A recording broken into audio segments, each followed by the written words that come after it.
Hello everyone, good morning and welcome back to Total Football Talk. Well, good morning, good afternoon, good evening, whenever you're watching it.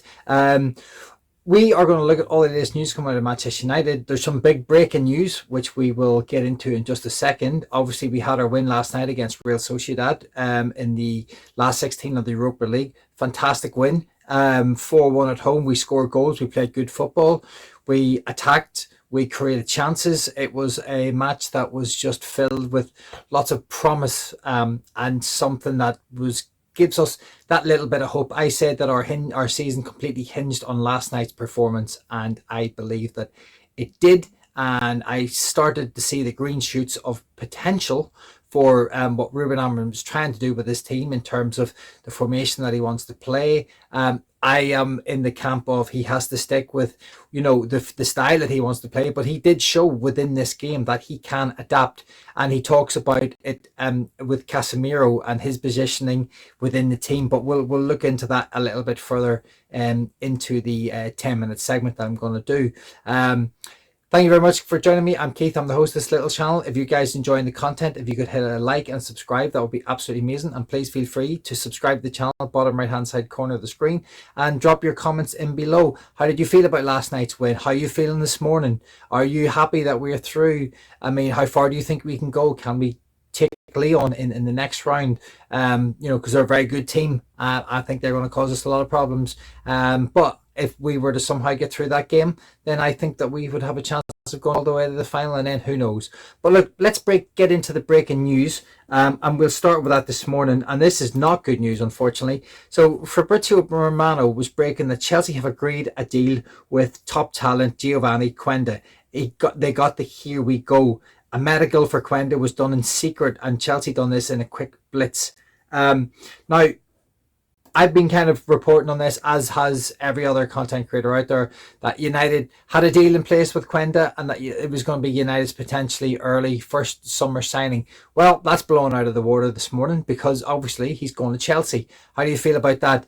He's a brilliant talent. And what I've always said about him is he'll potentially be 18 when he comes to the Premier League. He's obviously looks like if Fabrizio Romano was going on about here we go, then that's pretty much a done deal. I can't imagine too many obstacles in the way to make sure that contract doesn't actually get signed. But for us, it's actually gotten. So we had great news last night that we went through. We started to see the green shoots of recovery. We've started to look up, Ruben Amorim's, the players that he's starting to look at in Dorgu and Heaven in particular. We'll get into them a little bit later. And obviously Quenda was another player that he brought through the Sporting Academy, and that we were apparently deal done. Everything was 100% going to happen, but no. So Jim Radcliffe and the team, it's on them. They've ballsed up again, because they've allowed this deal to happen right under their noses. And if we were going to buy him, and if he was going to be part of the new revolution, they've already failed for Ruben again. The scouting team, whoever is dealing with these, keeping an eye on these players and making sure that they're on top of them, keeping tabs on them, they're kind of blowing this, because we needed to be in the market. We need to be in the running. He's a player that Ruben wanted. The only thing, and I'll say it again, I said it even when we were looking at him, he's another 17-year-old, 18-year-old kind of going to Chelsea, another winger or defensive sort of, he can play on the right, he can play on the left. Kid's got all kinds of bags of quality and skill. It might take him a little bit of time to adjust to the Premier League due to the physicality of it, but I think Chelsea have a brilliant signing here. I think Manchester United completely balls this up. And I'm absolutely gutted that we weren't able to get wind of this and try and intervene. I know we don't have any money, but this is a top target. So Nuno Mendes, you could see the other night, was a big target for Ruben Amorim, and we didn't get him. Now, you could see against Mo Salah, who's probably one of the best players in the world, if not the best player in the world right now, absolutely kept him quiet. Had an amazing game across two games. Mo Salah was better at Anfield, granted, but Nuno Mendes was absolutely sensational. Now, Ruben wanted him. Obviously, Dorgu was the second option, and you could see the potential there. I think Nuno Mendes is further down the line. But coming back to Quenda is the guy that he wanted for the right side. And now we've lost out. We've lost out to Chelsea. Chelsea, who just buying more and more young talent, and highly frustrated, highly annoyed. not the kind of news that you want to hear this morning after a very important victory last night. But yeah, so get your thoughts in. Are you disappointed that we missed out on Quenda? Do you think he would have been a good signing for us? Or do you think that we can go out there and still find Quenda is the target, and hopefully he will potentially be as good, if not better than Quenda? I don't know. But that's where we are with the Quenda news this morning. And then this also is breaking, and this is Manchester United are sort of eyeing up a potential €40 million transfer for Southampton wonder kid Tyler Dibling in the summer. He's unhappy and he wants to leave Southampton. Now, obviously, Tyler Dibling this is kind of, I don't know if this news is now coming out because we've lost out on Quenda, so it's almost like a little bit of PR spin. Oh, we've lost out on Quenda, so we've got to get something out there. Do you think Tyler Dibling would be a better kind of replacement or than Quenda, or not replacement, but obviously we're not getting Quenda, but Tyler Dibling could be that player that could come in and as maybe the second target behind Quenda. Now the only difference between these two is, for me, Tyler Dibling has actually got Premier League experience and he has played very well for Southampton this season. Now, I've not watched enough of Southampton's games, and I have listened to some Southampton supporters, and I think Tyler Dibling, like any youngster, has been in and out before. He played well against United on a couple of occasions, but I think there's been many games this season where he's kind of not been at the level that you would think. But he is a young player, and that does come with inconsistencies. So I don't take anything from that. I just believe that if we don't get Quenda, maybe Tyler Dibling is our second choice, and he's a very, very talented kid. Southampton have a brilliant academy, the likes of Walcott and Bale and Ward Price. There's lots of excellent players have come through their academy and have done very, very well. So maybe Tyler Dibling is the next one to come out of that academy and step up and be unbelievable. And if we do get him, I'd be pleased. But I don't think the price tag's right. If Southampton get relegated as one of the worst teams in the Premier League ever, I don't think they can ask for €40 million. I'd like to think Manchester United could bring that fee down, because I just don't think he's worth it. Okay, and I'm moving on to what Amorim, Laurie Whitwell was reporting on. So he says Amorim was talking about, I'm improving the way I should play Casemiro. I'm not putting Casemiro pressing really high. Our team is well connected. That is helping Casemiro in short space. He can understand where the ball is going. I understand better the characteristics of this player. Now, I think what Ruben is starting to really understand, and it did show last night, is that he's starting to really tap into these players. Casemiro in particular, he is now finding out what is the best way to use Casemiro within his system, and I think this shows adaptability. People always say Ruben cannot adapt. Ruben must change his style of formation. Bollocks. He must not change his style of formation, and especially now.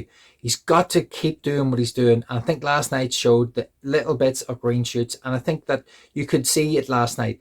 Casemiro was in the holding position, and he didn't have to cover as much space, and he didn't have to press just as high. And I think that really allowed him to play his game really well. He made some brilliant passes. He dictated the game very well from the midfield, from the sort of slightly deeper position that Bruno went forward. And he covered the spaces when he had to, even though those spaces weren't kind of vast. And because the whole team was connected and the formations and the pockets of play were superb, it allowed Manchester United to look like there was progression. Now, I'm not saying we're there. We're nowhere near it. He's a long way to go, and he still needs plenty of players, as I said before. I think he probably needs 6 or 7 players before he can really start to turn this team around. But you could see it last night what he was trying to do. And a lot of the plays came off. And we did play good football, and we did create chances, which we've not done all season. So that's absolutely fantastic to have seen. But so that's coming. So that's Ruben understanding that Manchester United are that he's understanding Manchester United, and maybe Manchester United players are starting to understand him, and we are starting to see a little bit of progress, which is brilliant. Now, a few stats that came out last night, and we'll just run through these quickly. So Joshua Zirkzee had 4 shots tonight. That's the most he's had for Manchester United. He had 3 key passes tonight, and that's again the most he had. And Joshua Zirkzee completed 3 take-ons tonight. The joint most completed for a Manchester United player. So a coming of age performance for Joshua Zirkzee. Kid had an excellent game. You think back to that Newcastle game when he got booed off, to the player that he is now. He has shown character, he has shown skills, he has shown quality.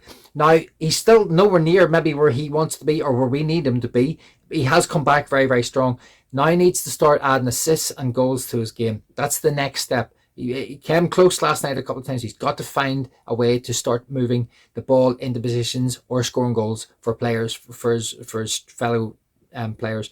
That's the next thing we need from him.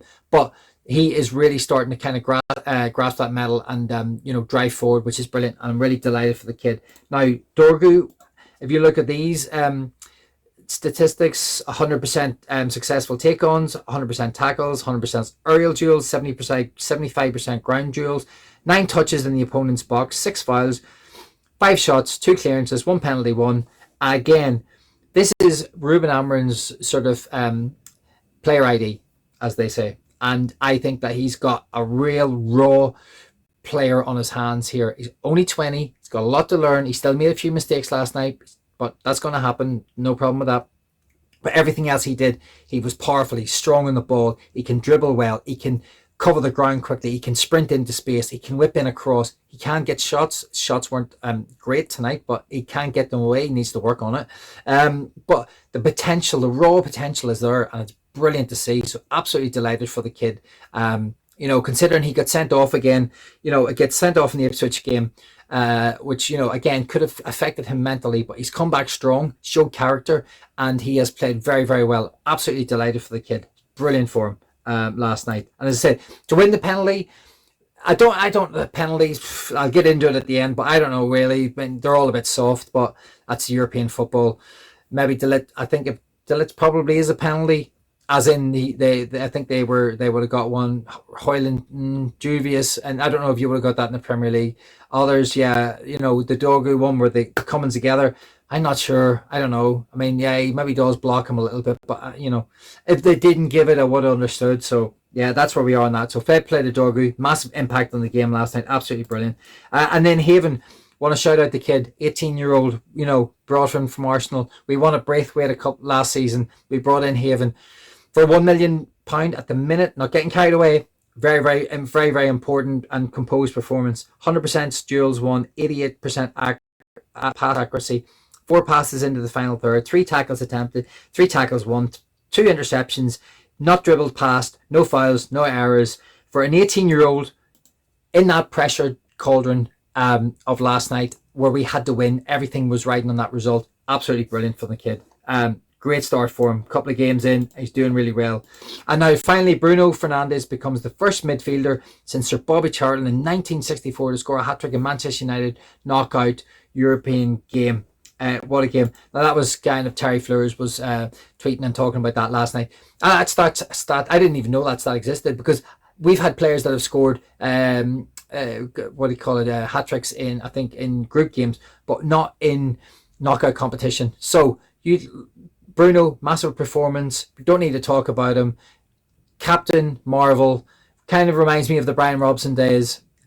Robson was an unbelievable midfielder playing in poor teams. It's almost like Bruno was kind of replicating that. And I'd be mad if Bruno could replicate it in such a way where Brian Robson picked up championship Premier League titles towards the back end of his career when he was on his way out. Maybe Bruno will do the same. I mean, I'm dreaming here, but just trying to look for any kind of correlation between the past and the present. But yeah, that is so that was that. On the game itself, delighted we went through. Very, very important that we kept our season alive. Great performance. I think a lot of players played well. You could go through the whole team. There weren't too many mistakes. Obviously, Delict gave the penalty away, but again, another rock at the back. Haven at the back. Mazraoui played very well. In the midfield, Casemiro and Bruno complemented each other. And up front, Garnacho carried the ball well. Still a bit wasteful. Hoyland worked his absolute backside up. Brilliant assist for the 4th goal for Dallo. Overall, very delighted. Can see recovery for us. Just hope we can keep it going and we can keep this Europa League running for as long as possible to keep that hope alive. But there you go, guys. That's the news. Thank you very much for listening. Sorry I've gone over, and I shall call it there. See you tomorrow.